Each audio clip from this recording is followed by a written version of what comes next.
Hello dear students, this is Professor Anindo Das from Achievers, and in today's video we'll be discussing about the solutions of physical chemistry portion in context to the first test of our phase 1.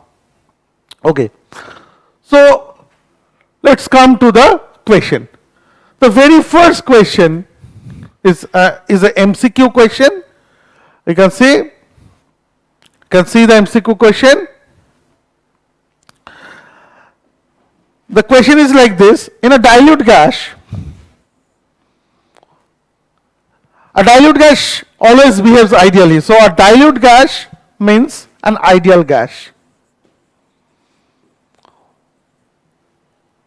Remember a very important concept or an important strategy. While reading the question, you should gather all the data given in the question. So you have to read the question line by line. You have to read the question line by line. You shouldn't skip any data. That is the strategy. That is the strategy. If you follow this strategy while solving physical chemistry problems, you will always be able to crack the answer. So at first you need to read the question line by line and gather all the data given in the particular question. Okay.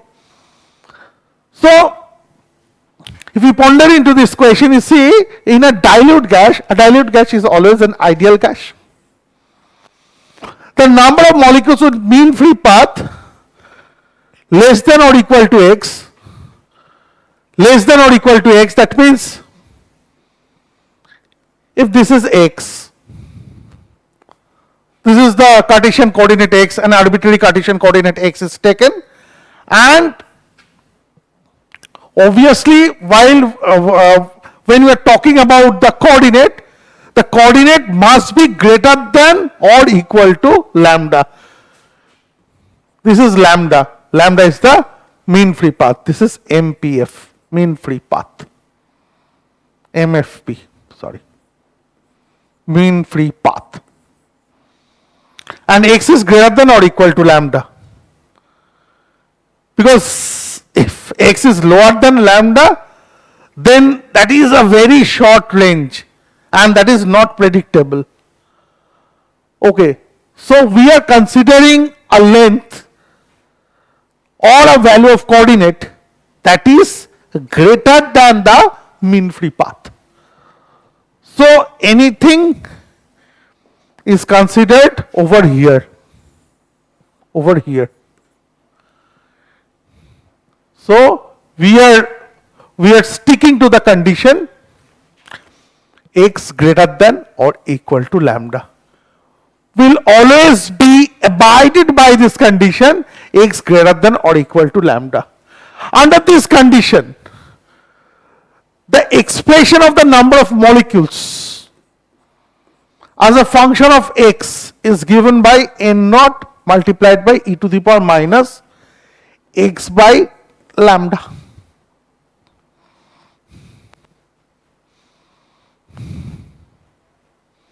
This is the expression of the distribution. This is the expression of the distribution that is given over here in the question paper.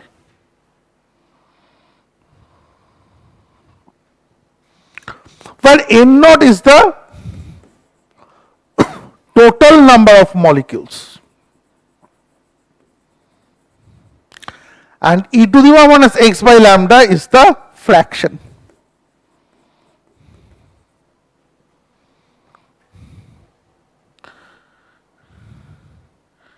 The fraction, that is the fraction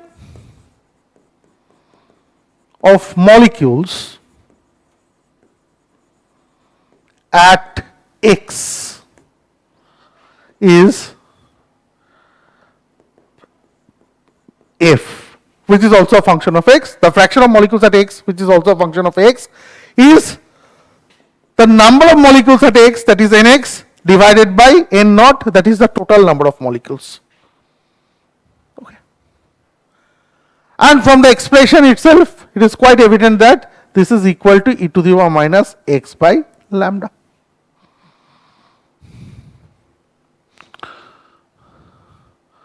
So if you read the question, you can see in a dilute gas, that is a gas behaving ideally, the number of molecules with free path length, that is lambda, is less than or equal to x, is given by this equation, nx equal to n naught into the minus x by lambda, where nx is the number of molecules at x and n naught is the total number of molecules present in the ensemble, and lambda is the mean free path.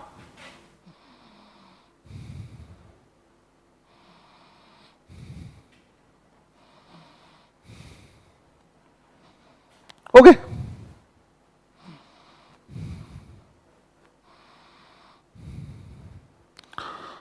Now,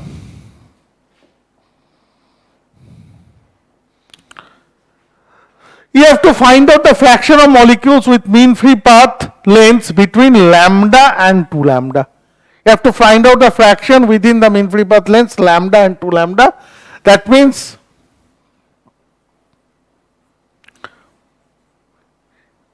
x1 is equal to x equal to lambda. This is your lower limit, and x2 equal to x equal to 2 lambda. This is your upper limit. So this is your upper limit and this is your lower limit. So you have to find out the fraction within this region. You have to find out the fraction within this region. You have to find out the fraction within this region. So at first let us find out the number of molecules within this region. The number of molecules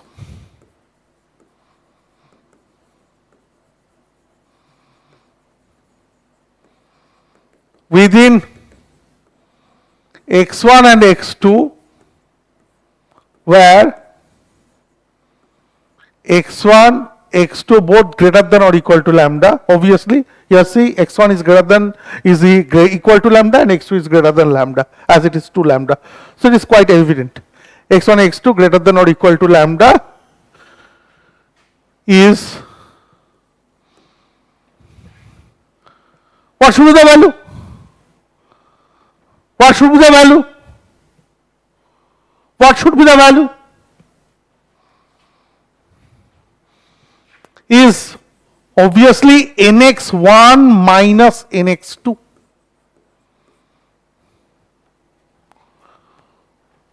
Now one may ask, why isn't it nx2 minus nx1? Why isn't it nx2 minus nx1? I am writing nx1 minus nx2, not nx2 minus nx1. Means lower limit minus upper limit. I am not doing upper limit minus lower limit. Why is it so? Because you see, there is a negative sign. So with increase in x, nx will decrease. So nx2 is obviously greater than nx1. And the number of molecules is positive. So, I am sorry, nx2 is always less than nx1 because x2 is greater than x1. You can see as x increases, nx decreases. x2 is greater than x1. That means nx1 is always greater than nx2. That is quite evident. That is quite evident. You can't deny this fact. You can't deny this fact. And the number of molecules, this number of molecules, this is always positive. Number of molecules cannot be negative. Number of molecules cannot be negative. So it must be nx1 minus nx2, not nx2 minus nx1. You have to take the difference. This limit, this is the lower limit and this is the upper limit. So you have to find out the number of molecules within this range. That means you got to take the difference. You got to take the difference. You got to take the difference. Difference should be between the higher and the lower values and not between lower and higher, since the number of molecules is positive. So you have to subtract NX2 from NX1 so that the number of molecules is positive. So what is the value of NX1? According to this equation, N naught equal to e to the power minus x by lambda. Here x is x1. So this is NX1. And what is NX2? N naught into e to the power minus x2 by lambda.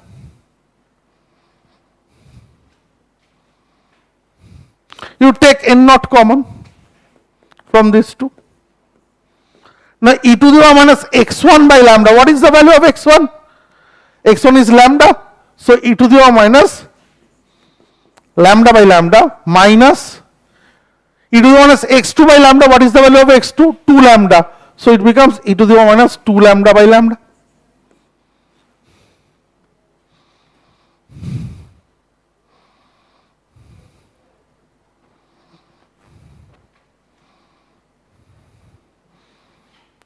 So this is basically delta nx. We are taking the difference, so we call it delta nx. So delta nx, which is nx1 minus nx2, is now simplified to n naught whole multiplied by e to the power minus lambda by lambda, means e to the power minus 1, minus e to the power minus 2 lambda by lambda, means e to the power minus 2. So it becomes n naught whole multiplied by 1 by e minus 1 by e square. Now if you simplify, you will get n naught whole multiplied by e minus 1 by e square. As simple as that. Now in the question you are asked to calculate the fraction. So how can you calculate the fraction? The fraction should be equal to delta nx by n naught. Fraction is number of molecules by n naught. So the number of molecules within this range is delta nx. So I have to divide delta nx by n naught, and if you do so, you are getting e minus 1 by e square. Delta x by n naught will cancel out, so it becomes e minus 1 by e square. So this is the correct answer. So D is your correct answer. I think all of you have understood this. I think all of you have understood this.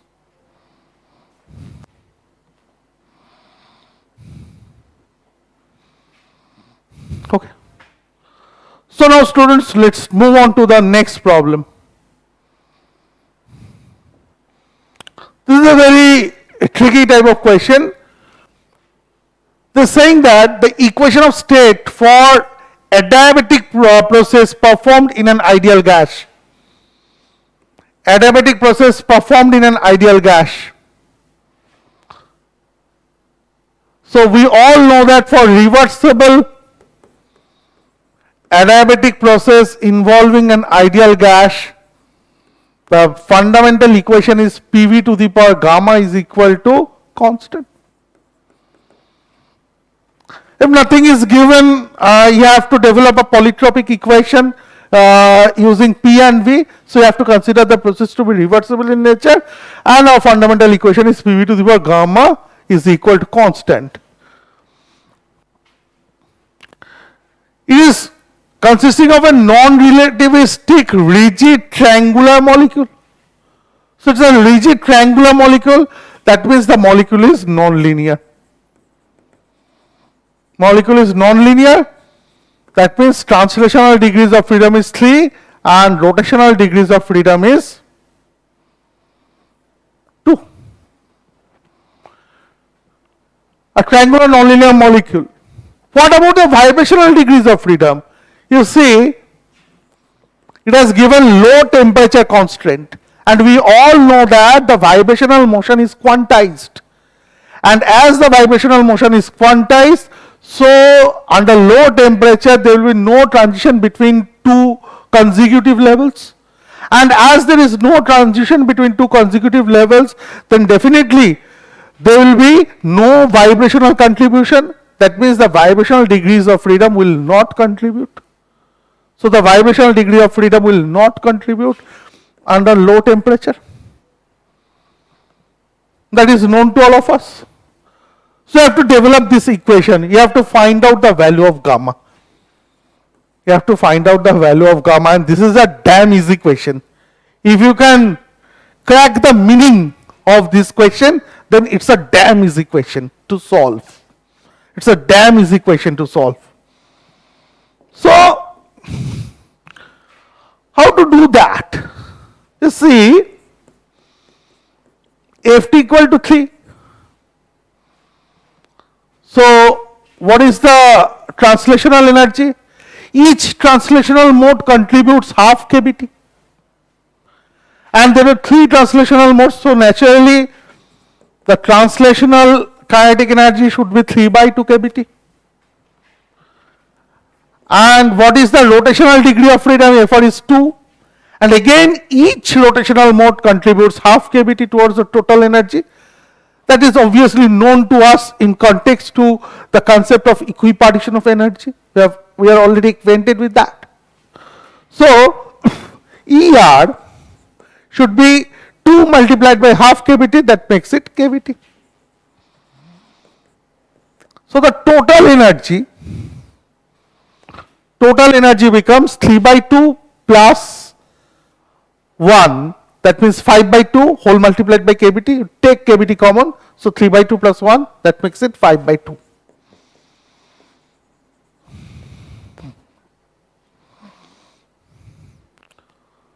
So this is the energy per molecule, average energy per molecule. So what is the molar internal energy? Molar internal energy is average energy multiplied by Avogadro number. So if you multiply this parameter with Avogadro number, nothing is going to change, only Kb multiplied by Avogadro number becomes R. Kb is the Boltzmann constant. When you multiply Boltzmann constant by Avogadro number, it becomes universal gas constant capital R. So simply U bar becomes 5 by 2 RT. Therefore, what is the value of CV bar? CV bar is del U bar del T at constant V, that becomes 5 by 2 R. And for an ideal gas, Cp bar is nothing but Cv bar plus R. We all know this equation. For an ideal gas, Cp bar should be equal to Cv bar plus R. But Cv bar is 5 by 2 R. So 5 by 2 R plus R makes it 7 by 2 R. Now students, we are moving on to the final step whatsoever. The final step is gamma. Gamma is defined as Cp bar by Cv bar. So it's 7 by 2R divided by 5 by 2R.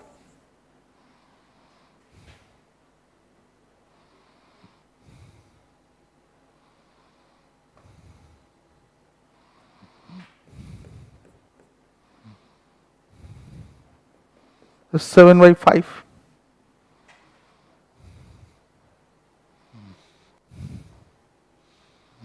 And the answer is not matching. Answer is not matching.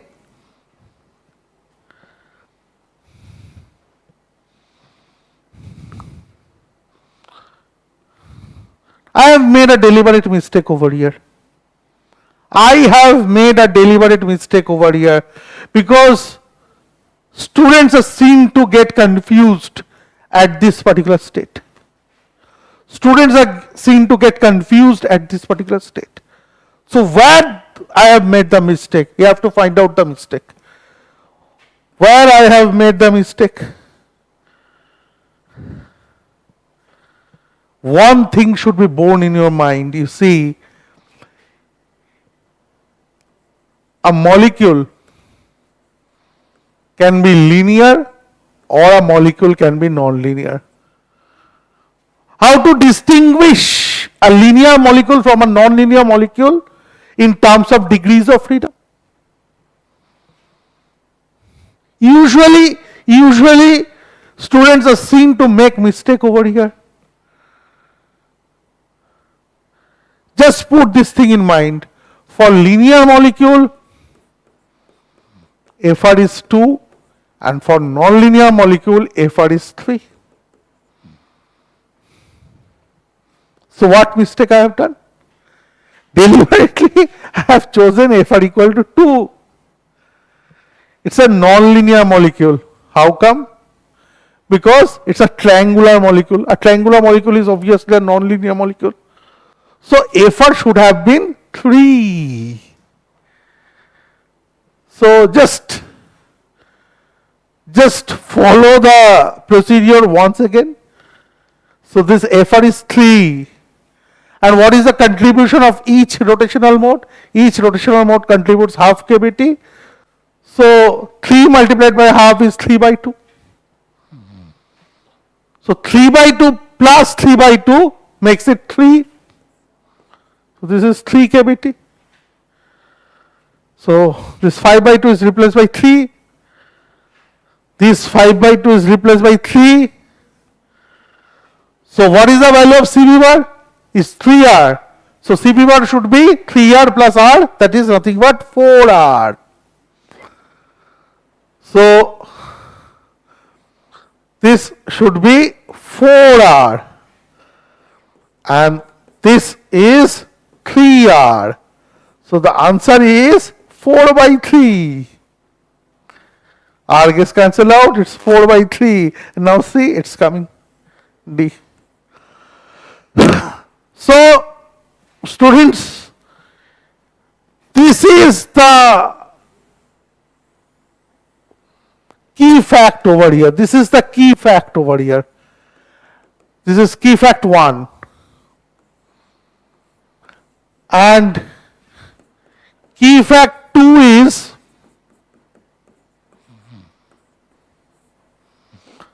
no vibrational contribution at low temperature. No vibrational contribution at low temperature. This is key fact 2. So these two facts have to be borne in your mind before solving any problems pertaining to the concept of equipartition of energy. Okay. So let's move on to the next problem. This is a very interesting problem. This is a very interesting problem. It's not hard. It's not hard, but it's very interesting. It's very interesting. So try and solve this problem.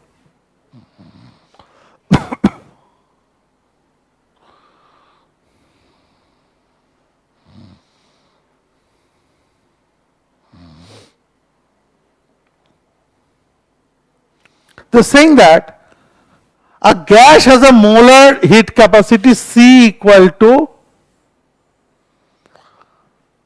37.35 joule per mole per Kelvin.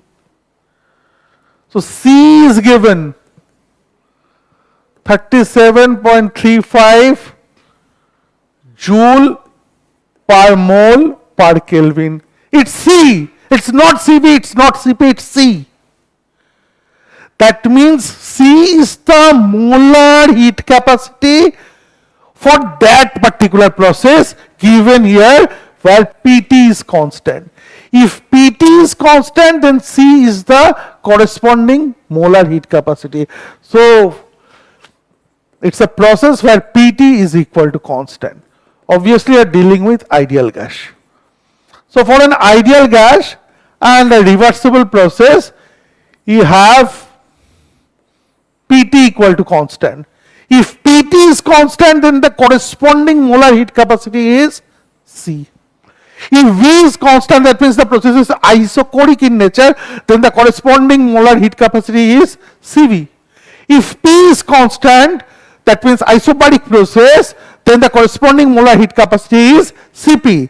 Similarly, C is an arbitrary molar heat capacity when the product of pressure and temperature is kept constant. If the product of pressure and temperature is kept constant, then under that condition, the corresponding molar heat capacity is C. The unit remains all the same, joule per mole per Kelvin, that is okay. But C is an arbitrary molar heat capacity under the constraint of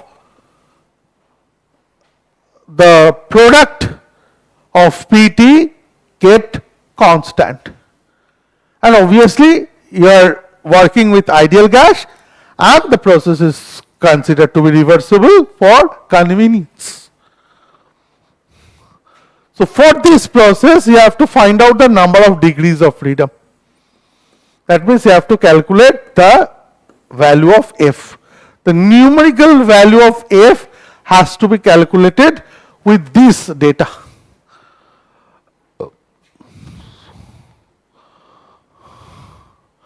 And that's not an easy task unless and until you are acquainted with CV bar or CP bar. If you know CV bar, CP bar, then you can calculate that. If you know CV bar, CP bar, then you can calculate that. But that is not given.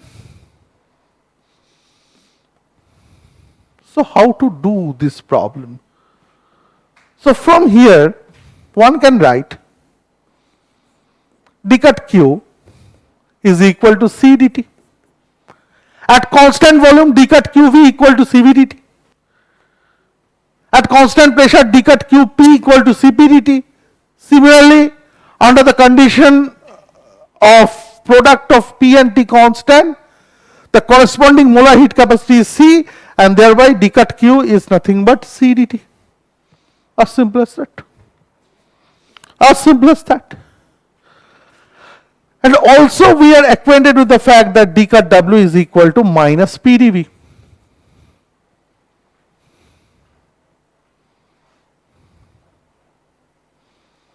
Minus P dV.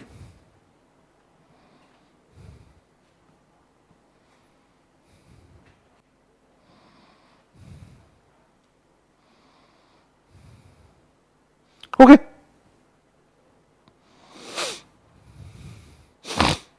So you need to calculate the value of dV.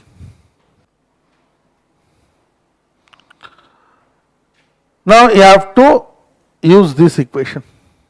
Pt equal to constant is K.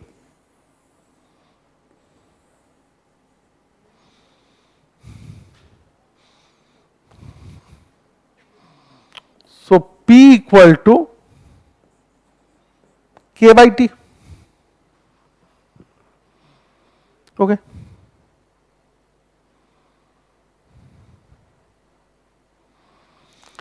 And we know V is equal to nRT by P.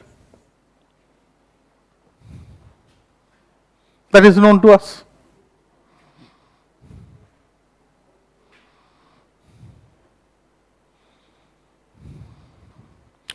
So V is equal to nRT divided by K by T.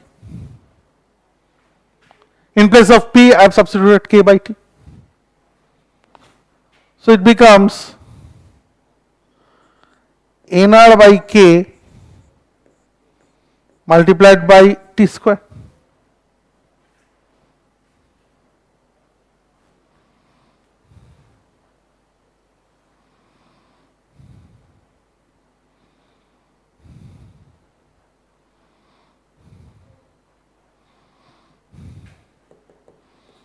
So V equal to nRT square by K. Therefore, dV equal to, what is the value of dV? nR by K is constant, so it becomes 2 nRT dt by K.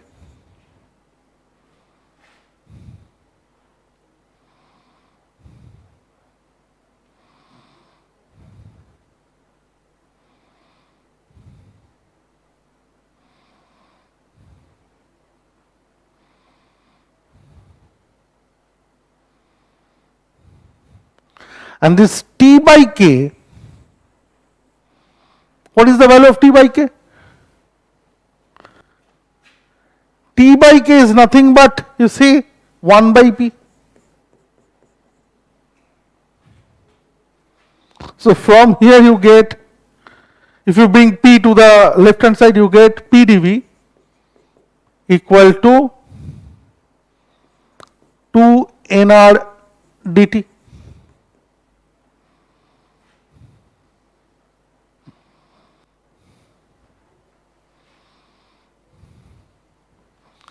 Therefore, the expression of d cut W is 2 nr dt with a negative sign in front.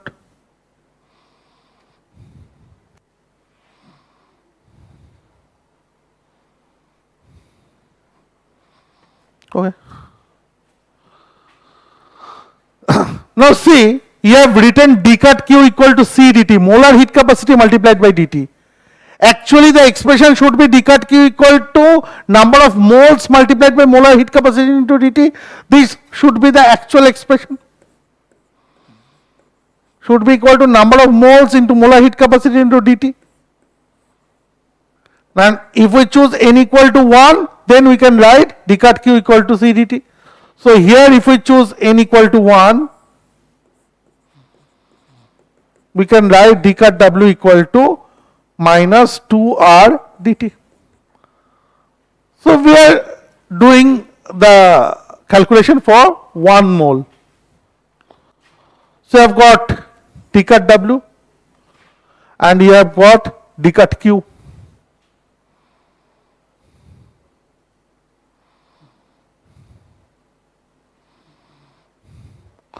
So by first law of thermodynamics, du bar is equal to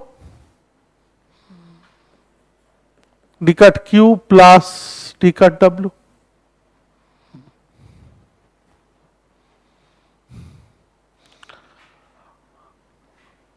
Because we are choosing 1 mole for n equal to 1. So U is replaced by U bar. So what is the expression? D cut Q is C dt. And d cut W is, the sign is minus 2R dt.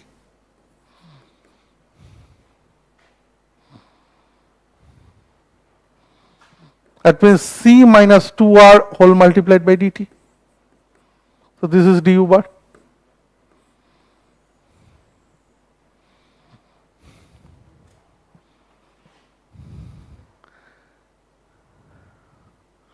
So you have got the expression of du bar C minus RT whole multiplied by dt.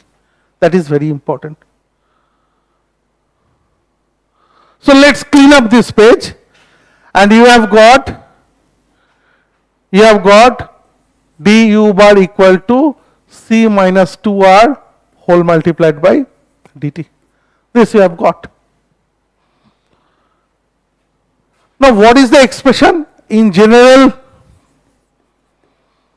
du bar equal to Cv bar dt plus del u bar del V at constant T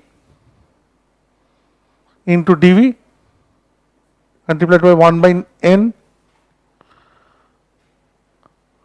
This basically dV bar.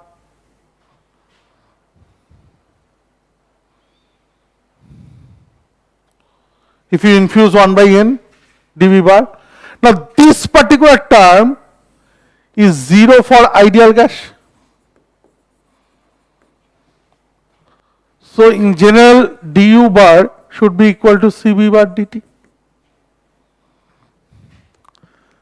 That means if we compare these two equations, then obviously Cv bar should be equal to C minus 2R.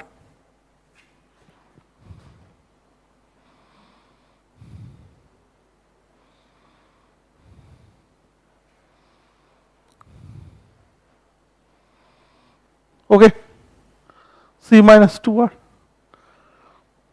What is the value of C? C is equal to 37.35 joule per mole per Kelvin. What is the value of C by R?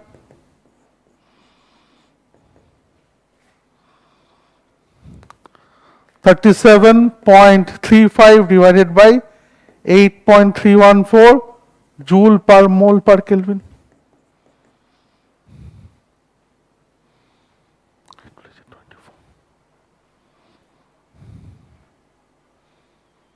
Okay, what should be the value?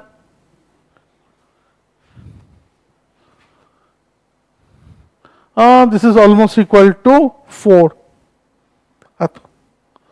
Joule per Kelvin will be cancelled out, sorry, because R has also got the same unit, so it will cancel out, and this is almost equal to 4.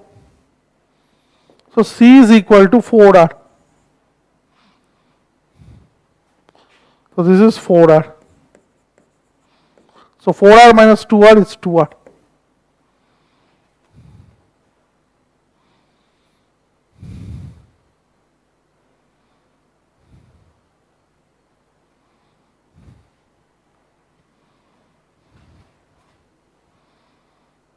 Have you understood these steps? Please mind these steps at first. Please mind these steps at first.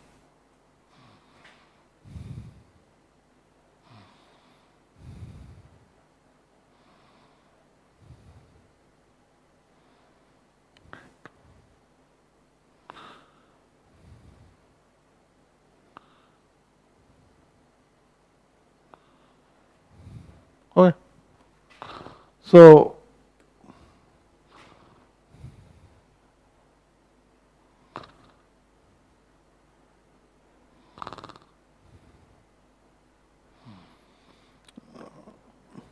there is a calculation mistake. This is basically, if you do this, you will get you will not get 4, you will get 4.5. If you divide it, do it by calculator. I was mistaken a bit. It should be 4.5. I was checking that. If you do this calculation, you will get 4.5. So CV bar is basically 4.5R minus 2R. That means 2.5R. Not 2R, it's 2.5R. Okay. I was checking that. Okay. So let's get back. Here I have got CV bar to be equal to 2.5R. That's our result. Now again they are considering low temperature constant. That means there is no vibrational degree of freedom. So just you have got translational degree of freedom and you have got rotational degree of freedom. Now I have to back calculate. If CV bar is this, then what is the value of U bar? U bar should be equal to 2.5 RT, because if you differentiate U bar with respect to temperature at constant volume, you are going to get CV bar. So U bar should be equal to 2.5 RT.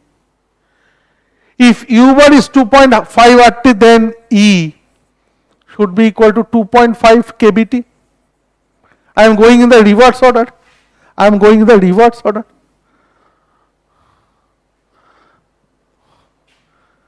Ft is always equal to 3 and Fr is not known. It can be 2 or it can be 3. I don't know that.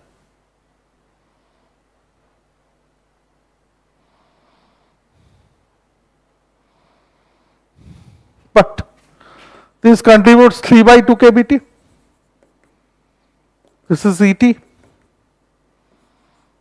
This can either be kBT if it is linear, or it is 1.5 kBT if it is non-linear.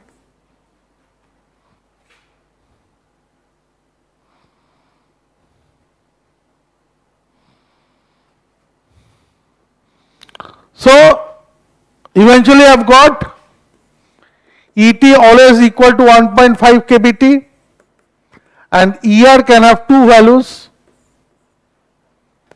One is kBt and another is 1.5 kBt.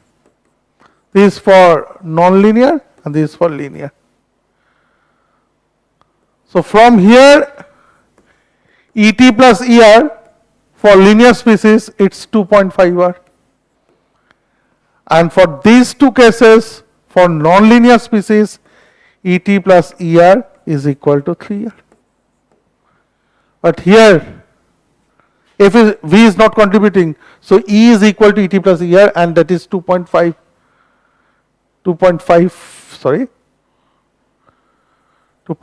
kBt, not R, kBt. So this is matching. So this is matching. So obviously, FR should be equal to 2. FT is 3 because we are considering linear species. So the total degree of freedom should be equal to FT plus FR equal to 3 plus 2 equal to 5.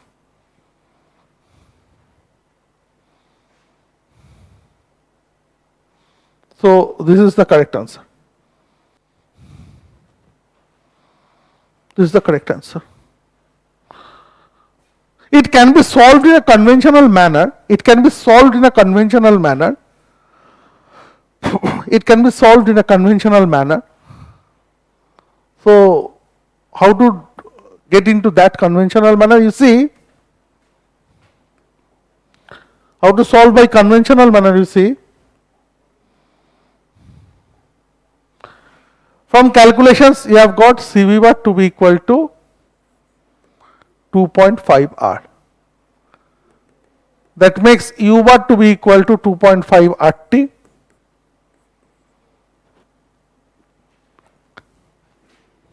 Okay. And E to be equal to 2.5 RT divided by Avogadro number. That makes it 2.5 kBt. Now you know Ft equal to 3, so Et is 1.5 kBt, that is okay. And you don't know Fr, so consider Fr to be x. So Er is x by 2 kBt. Now if you add up, then E becomes, as there is no vibrational contribution, E becomes 1.5 plus x by 2 whole multiplied by kBt. So comparing these two equations, you can say 2.5 is equal to 1.5 plus x by 2, or x by 2 becomes 1, therefore x is equal to 2. So from here you can calculate Fr to be equal to 2. And this, if this Fr is 2, Ft is 3, then F should be equal to 3 plus 2 equal to 5. So from here also you can calculate by using or applying the conventional method. Okay. Or you can try the heat and trial method that I have taught you right now.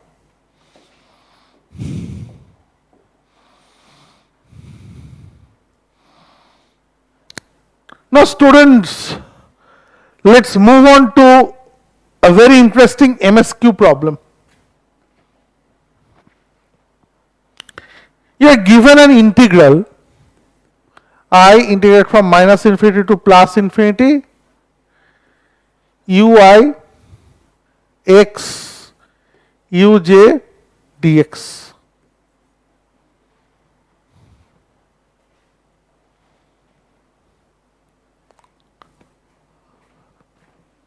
There are two conditions, either it is 0 or it is non-zero. Non-zero, if it is 0 then it does not exist, and if it is non-zero then it exists. So when is it 0? When this function fx, this function is odd, it's 0. And when this function is even, it's non-zero. That is known to all of us from fundamental mathematical concepts. Now, in chemistry or in physics, derived function g is even.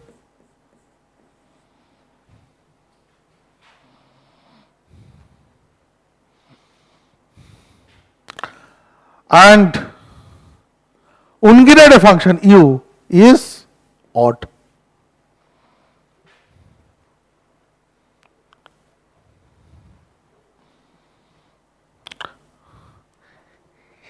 X. What is x? X is an odd function. If fx equal to x, then f of minus x is minus x. That means fx becomes f of minus x. I mean to say, f of minus x is plus minus x. If it is plus, then it is even. If it is minus, then it is odd. Now, if fx equal to x, then f of minus x is minus x. That means here fx becomes minus of f minus x. That means this is an odd function. So x is obviously an odd function.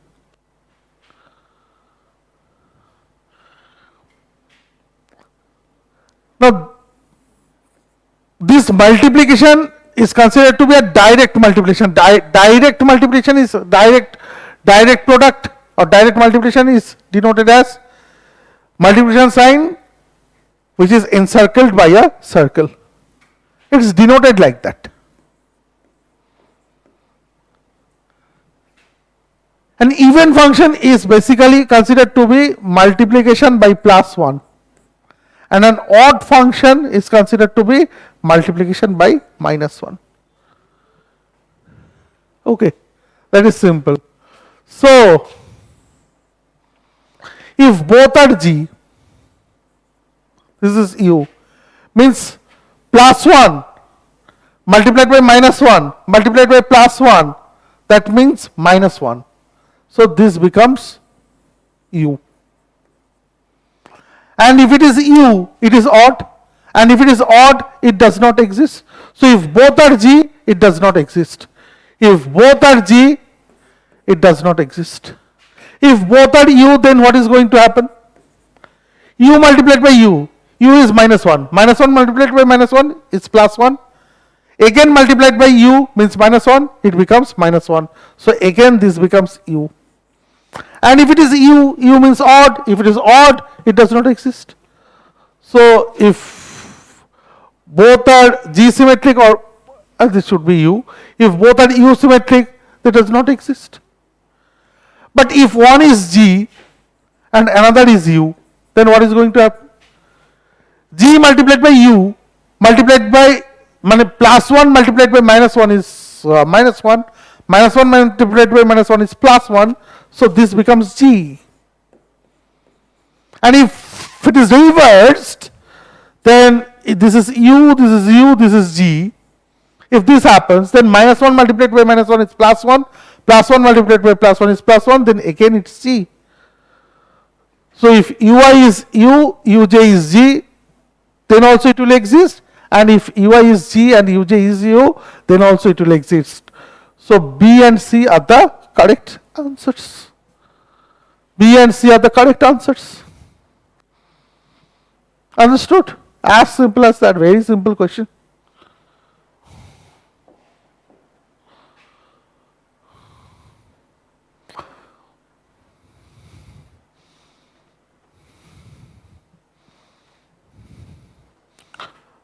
Now we are moving on to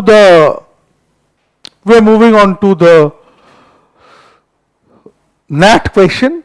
In the NAT question, they've asked what will be the intersection point of nitrogen and oxygen curves at 300 Kelvin. You see,